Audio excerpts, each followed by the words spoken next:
I got the Mattel Descendants 10th anniversary doll made by Mattel, and this is actually the first Mattel doll that we're seeing that's made by Mattel. It is really interesting to compare her face to Hasbro's. Her face is a lot more realistic. Now, I don't think it looks exactly like Dove Cameron. It more so looks like just a more realistic person. The packaging does have a similar vibe to the past Hasbro packaging that we saw. I love the presentation of this doll. I do love open concept packaging where you can see the doll and the accessories and everything that you're getting. But I've said this before and I'll say it again. I just really liked Hasbro's cartoony faces. They were so cute. However, I do feel like Mattel gave them better hair, although you can see here that Mal's is super gelled down. Like, it literally looks like helmet hair. I still think it's going to be a nicer quality than what we had with the Descendants dolls from Hasbro, because they did all use poly hair, and that one just really hurt because I do think that is one of the biggest downfalls of those dolls. They had beautiful outfits, although they did lack detail, beautiful faces, beautiful accessories, but just the hair was atrocious. Here is Mal out of the box. I think that her head looks rather large for the body proportions. I don't know if it's just me, but it looks huge. She does have a bright purple hair streak in the front, and then the rest of her hair is darker.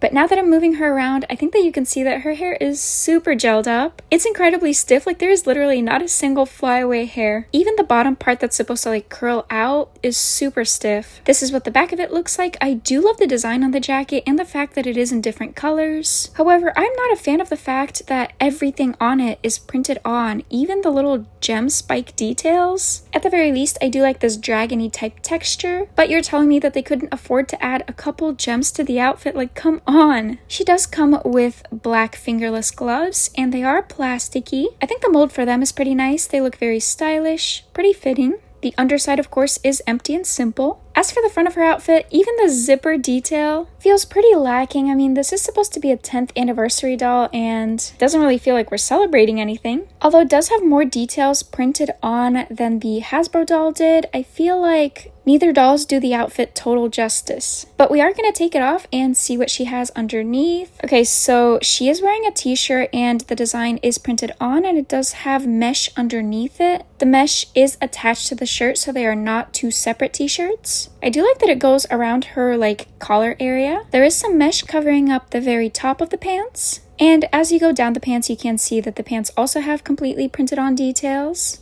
I do like her boots. I think that they look so stylish. I prefer them over the original Mal doll, actually, just because I feel like these ones pay a little bit more of a nod to her heritage of being the daughter of a dragon. And now I am going to put her jacket back on because honestly, I don't like the shirt as much as I like the jacket. I think the jacket looks a little bit nicer. And at the very least, the jacket does have a pretty good glossy texture. And she does come with this spell book in a solid golden color. It does open, but once you open it, you will find that the pages inside are completely missing because the book is empty.